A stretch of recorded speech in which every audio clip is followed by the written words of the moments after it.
Hvala lepa. Naj najprej povem, da sem bil vesel predloga Združenja društva upokojencev Slovenije, torej ZDUS-a, gospoda predsednika Sušnika, da se sestanemo in da v tem vročem času skupaj spregovorimo o projektu drugi tir, da razčistimo nekatere odprte dileme oziroma vprašanje, ki se zastavljajo v javnosti. Lahko ocenim, da je bil pogovor, diskusija zelo dobronamerna, zelo, bi rekel, konstruktivna in dejansko smo lahko podali odgovore na vsa vprašanja oziroma izmenjali stališča o vseh vprašanjih, ki jih je seveda postavljal na drugi strani ZDUS skupaj z predstavniki civilne iniciative. To mislim, da dokazuje, da smo še vedno vlada dialoga, da bomo tako tudi vnaprej ta projekt komunicirali z javnostmi in z vsemi, ki seveda želijo pojasnila. Na začetku sem seveda skupaj s koalicijskima partnerja, gospodom ministrom Dejanom Židanom in seveda namesto Karla Erjavca je bil danes vodja poslanske skupine v imenu Desusa, gospod poslanec Jurša. Vsi trije smo na začetku podali zelo jasno stališče, da koalicija podpira projekt drugi tir, kot je zastavljen, da podpiramo ta zakon, ki smo ga seveda kar dvakrat morali potrditi v državnem zboru z absolutno večino glasov, da torej za tem projektom stojimo, da pa smo ves čas kot vlada odprti za, kot sem rekel, dialog, za seveda komunikacijo. Naj povem zelo jasno, da glede drugega tira lahko rečem samo naslednje. Zdaj ali nikoli. Jaz verjamem, da bodo to prepoznali tudi s pomočjo takšnih diskusij, kot je bila danes, naše državljanke in državljani, kajti predolgo smo čakali, da bi zdaj lahko ponovno zamudili to, jaz rečem temu zadnjo priložnost, da še v pravem času zgradimo ta drugi tir, da postavimo Slovenijo na svetovni transportni zemljevid za daljše obdobje za prihodnost, da ostanemo tukaj konkurenčni nasproti drugim državam, ki tekmujejo z nami in da seveda tako preprečimo nek obid Slovenije, kar bi bilo seveda v interesu lahko nekaterih drugih držav. Naj še enkrat poudarim, projekt drugi tir ni predvolilna tema. Projekt drugi tir je tema naše skupne prihodnosti Slovenije kot razvite transportne države, seveda tudi Luke Koper kot ključnega deležnika v tem procesu, nadalje slovenskih železnic kot ključne, bi rekel, transportnega deležnika in ne nazadnje prav vseh nas, ki si želimo dobro tej Sloveniji. Naj rečem, da smo glede številnih vprašanj pokazali, da si vsi želimo, da bi s projektom drugi tir nadaljevali in da verjamemo, da je zdaj pravi oziroma zadnji čas, da pa seveda je treba priti do tistih rešitev, ki so najboljše. Tako smo recimo danes lahko pojasnili na strani vlade, da se tudi vlada prizadeva, da bi bil ta drugi tir pravzaprav takšen, da omogoča v nadaljevanju dvotirnost, kar je zelo pomembno.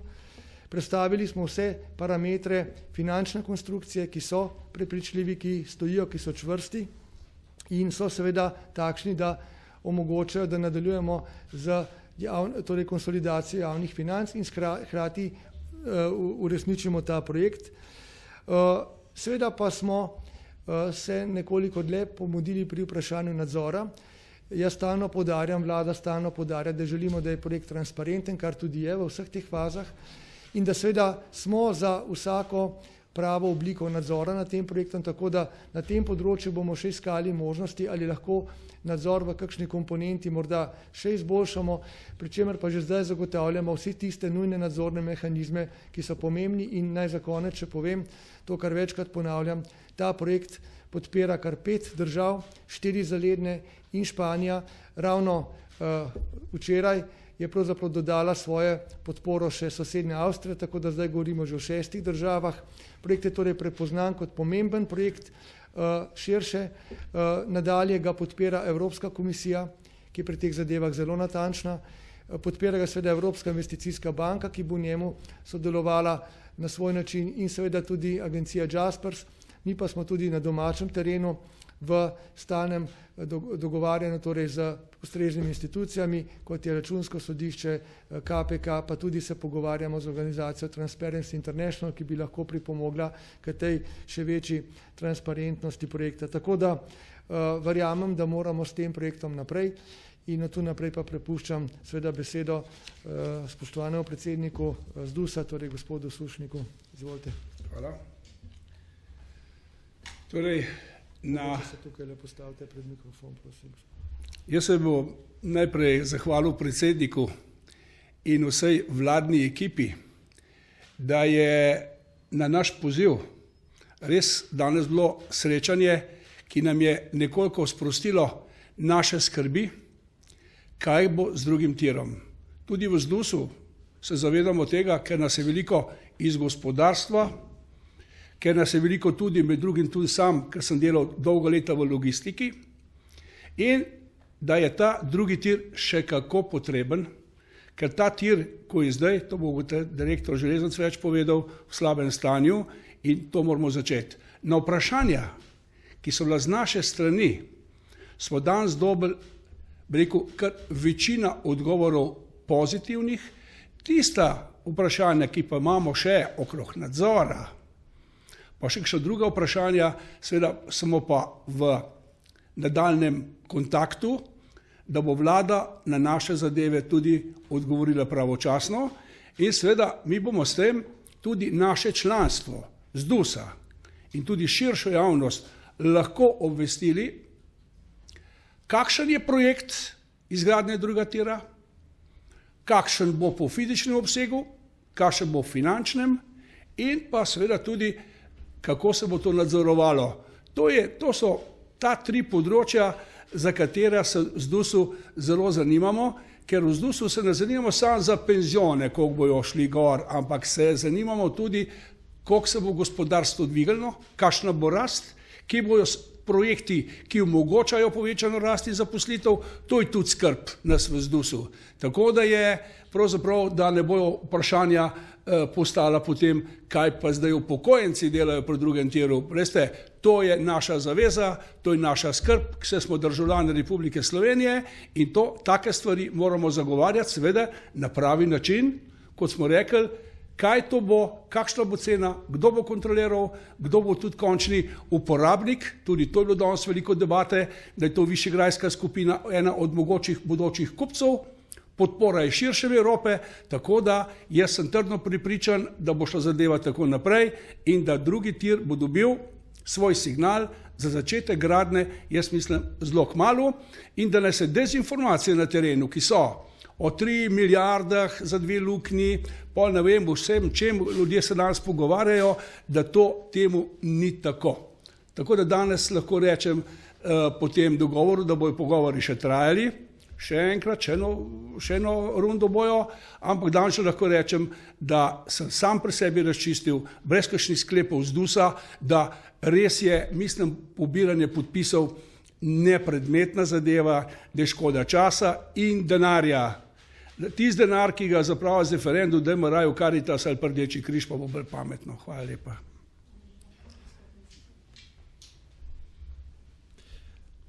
Lep pozdrav.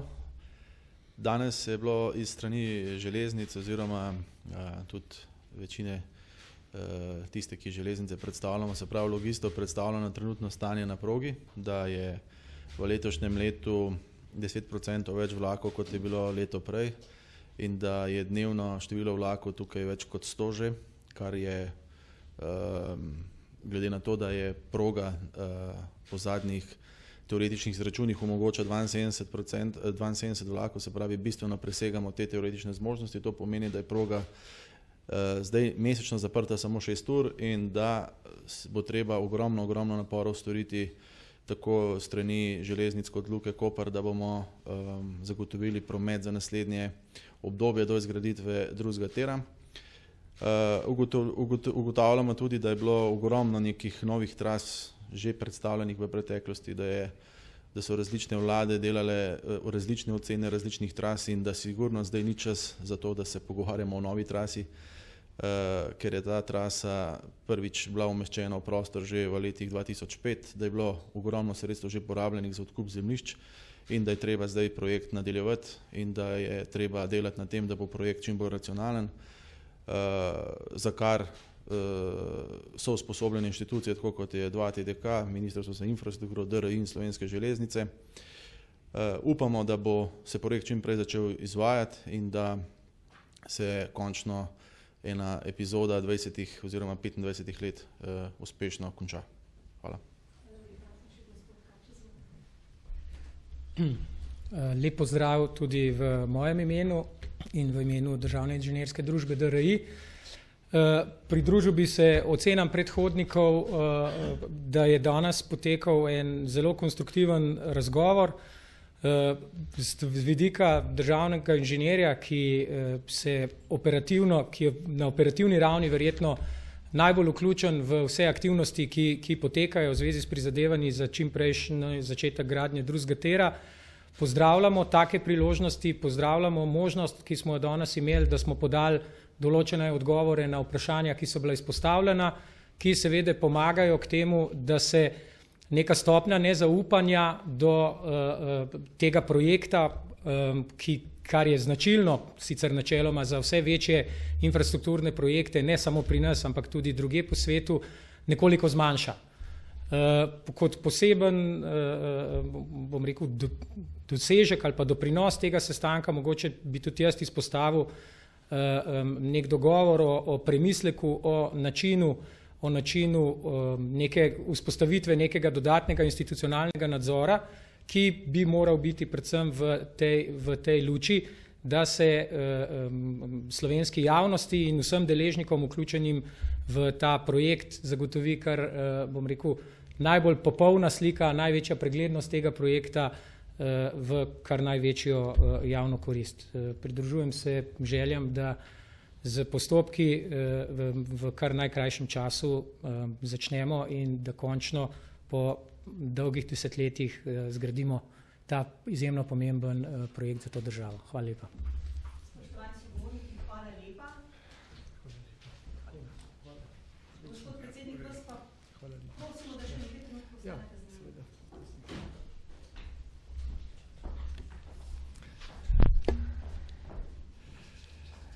Sem slišal, da bodo še vprašanja, ne?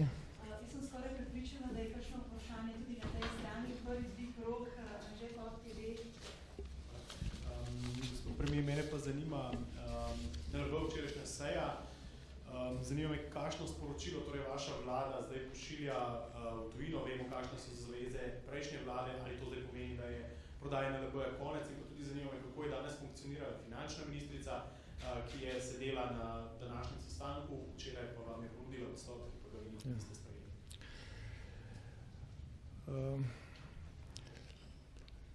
Najprej zelo jasno povem, da problem, ki ga imamo glede NLB, smo podedovali od vlade gospe Alenke Bratušek.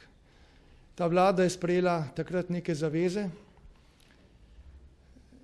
Mislim, da je vsakomur jasno, da je bil premislek o tem šibak in te zaveze zdaj seveda zavezujejo slovensko državo, tudi sedanjo vlado. Zaveze naproti Evropski uniji.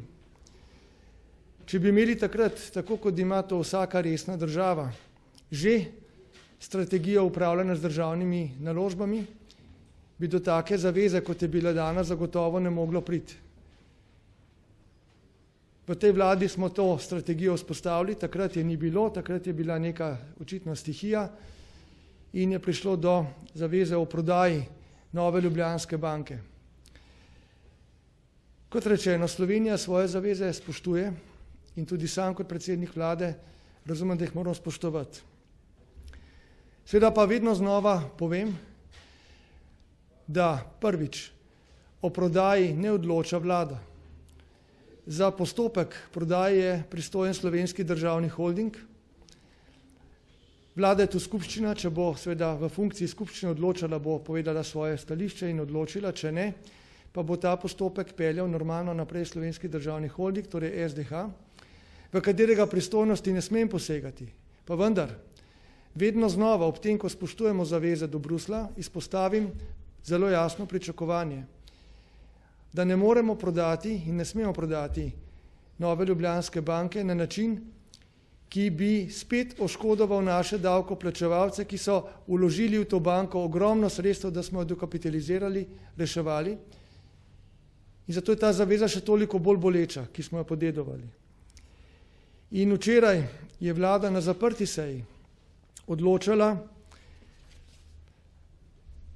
o tem, kako upoštevati informacijo SDH-ja, da je tveganje zaradi problematike, torej tveganje pri prodaji, zaradi problematike prenesenih deviznih vlog varčevalcev nekdanje Ljubljanske banke na Hrvaškem postalo nekakšna ovira, izkazalo se kot ovira za uspešno izpeljavo prodaje nove Ljubljanske banke. Šlo torej za vprašanje, o katerem smo odločali kot vlada v funkciji vlade, ki ima povezavo s prodaje, vendar pa seveda poudarjamo, postopku prodaje bo odločal SDH. In včeraj sklepov, ki jih je za vlado pripravilo Ministrstvo za finance, nismo sprejeli. Sprejeli smo odločitev, ki je javno znana, ne smem pa komentirati poteka seje oziroma tega, kaj se je dogajalo na seji, kajti vse skupaj je še vedno pod oznako zaupno, kar je razumljivo, ker gre za občutljivo materijo, ki bi lahko njeno razkritje škodilo našim interesom. Naj povem zelo jasno, da ministrica za finance se je znašla tu v zelo nehvaležnem položaju. V imenu vlade, zaradi zavez vlade Alenke Bratušek, je morala nasproti Bruslju do zdaj seveda ves čas zastopati stališča, ki so v skladu z zavezami Slovenije. In je celo dosegla v pogajanjih z Bruslom nekakšno omilitev teh zavez za sedanji čas, kar je bilo odlično. Seveda pa je zdaj, glede na novo dejstvo, ki se je pojavilo v postopku prodaje, to so te prenesene devizne vloge varčevalcev nekdanje Ljubljanske banke, moralo oblikovati nek predlog. Ta predlog iz političnih razlogov, tudi strokovno-političnih, pa predvsem tudi drugih, ni bil upoštevan v celoti in zato smo sprejeli odločitev, ki se je razlikovala od predloga, ki ga je dala na mizo ministrica. Ministrica je zato ponudila svoj odstop, vendar sem ocenil, in to povem tudi zdaj zelo jasno in javno, da za takšen odstop ni bilo pravzaprav nobene podlage, kajti ministrica za to, da je postopala v skladu z zavezami in oblikovala neke predloge v skladu z zavezami, ni niti subjektivno, niti objektivno odgovorna. Nasprotno, ves čas sodeluje pri tem, da naše javne finance dobro vodimo, ona je skrben varuh in upravljalec javnih financ. Zato uživa mojo podporo, njena, bi rekel, ponudba, ponujen odstop, pa je samo dokaz tega, da je načelna pri svojem delovanju in da se zaveda, kako pomembni so te procesi, ki zadevajo Novo Ljubljansko banko. Ampak kot rečeno, tukaj je ravnala korektno v vseh pogledih, storila ni nobene napake in zato ni bilo nobenega razloga, da bi njen odstop sprejel. Bo pa, kot veste, že verjetno ta teden ali v prihodnjih dnevih pač o tem procesu prodaje, o tem postopku odločal SDH. Čas bi namenili še dvem vprašanjem, koliko vprašanja so. Še nadaljujem, bi rekel, da Noša TV Slovenija. Z dveh tem bi bil vprašanje, če lahko eno se dotika Kemisa neposredno, drugo pa še pod vprašanje glede pri banki. Sam večkrat, ali boste torej v Bruslu morda zaprosili tudi za podaljšanje roka za samo prodajo NLB-ja? In drugo vprašanje, ki je pa se tiče Kemisa, ali je res, da ste nekako razpravljali včeraj tudi, da bi gospoda Šestana nekako oblastili za celotno nekako sanacijo zgodb okrog Kemisa in seveda, če da, zakaj? Ja. Najprej glede Nove Ljubljanske banke. Zanesljivo bomo v Bruselj obveščali o vseh relevantnih zadevah, ki zadevajo postopek prodaje Nove Ljubljanske banke, seveda glede pristojnosti in vloge, ki jih ima tu vlada. Torej vlada ne posega v pristojnosti SDH-ja, ki seveda ta postopek vodi po načelih korporativnega upravljanja in v skladu z zavezami. Seveda bomo morali tudi počakati, kako se bo ta postopek nadaljeval, vendar pa o vseh ključnih dogajanjih s tem v zvezi bomo na ustrezen način obveščali tudi Bruselj in mu pojasnili razloge za kakršnokoli našo odločitev. Kar zadeva Kemis, ta tragični dogodek, ki se je zgodil na Vrhniki, lahko rečem, da sem še danes pravzaprav pretresen zaradi njega, ker Nenazadnje sem si tudi sam na terenu ogledal, kaj se je zgodilo. In naj še enkrat izrazim res svoje obžalovanje in na nek način razumevanje do vseh ljudi, ki so tukaj zdaj utrpeli bodisi škodo, bodisi so bili prestrašeni v preteklih dneh, bodisi so bili v negotovosti zaradi tega, ker niso še poznali izsledkov preiskav glede okolja, glede povrtnin, glede zraka in vsega tega, kar lahko vpliva na njihovo zdravje, počutje pa tudi vse ostalo, se pravi življenje. Naj povem, da državni organi, kolikor je to naša pristojnost, so odreagirali. Ministrstva so preko svojih organov odreagirala že prvi dan. Bila je tam prisotna civilna zaščita, ni šlo samo za reakcijo lokalnega okolja, ki je tu primarno pristojno, ampak tudi državni nivo se je odzval, civilna zaščita, zdravstvene institucije, okoljske institucije. Vsi so delovali, vendar pa sem ugotovil in na to tudi upozoril najprej ministrico za okolje in prostor in potem vse ostale, tudi celo vlado, da je bilo to delovanje premalo koordinirano. Zato sem zahteval takoj, da se vzpostavi neka koordinacija in tudi sem zahteval takojšnje poročilo na vladi, ki smo ga prejšnji teden prejeli, zato tudi lahko govorim o tem, da dejavnosti je bilo veliko, žal pa koordinacija ni bila zadostna in ljudje niso imeli v pravem momentu vseh informacij oziroma so bili nekoliko izgubljeni in to se ne sme ponoviti. Zato sem seveda tudi potem, ko sem prejel poročilo, zahteval, da se vzpostavi neka nova koordinativna povezava in kot ste pravilno ugotovili, sem ravno včeraj na seji vlade zahteval od ministrice za obrambo, da zadolži za koordinacijo od včeraj naprej gospoda Šestana, torej, da bo tudi civilna zaščita prevzela to povezavo. Ljudje zaslužijo pravočasne informacije, zaslužijo vso pozornost države, tudi lokalne oblasti in verjamem, da bodo že danes dobili nadaljne informacije, med katerimi bodo tudi nekatere, kolikor vem, vzpodbudne, ampak počakajmo, da seveda do tega danes pride, kajti tam bo potekal nek širši sestanek, kot vemo, v sami občini. Ministrica za okolje uživa moje zaupanje, svoje delo dobro opravlja, požrtvovalno, vendar v tem primeru sem jo resno opozoril, da je bila premalo v stiku z ljudmi, da je morda preveč zaupala institucijam, da se bodo same koordinirale. Tukaj je umanjkal tisti moment koordinacije, sicer pa se tudi v tem primeru ona ukvarjala z zadevo intenzivno, samo kot rečeno, zadeve bo treba v prihodnje še izboljšati. Hvala lepa in nasvidenje.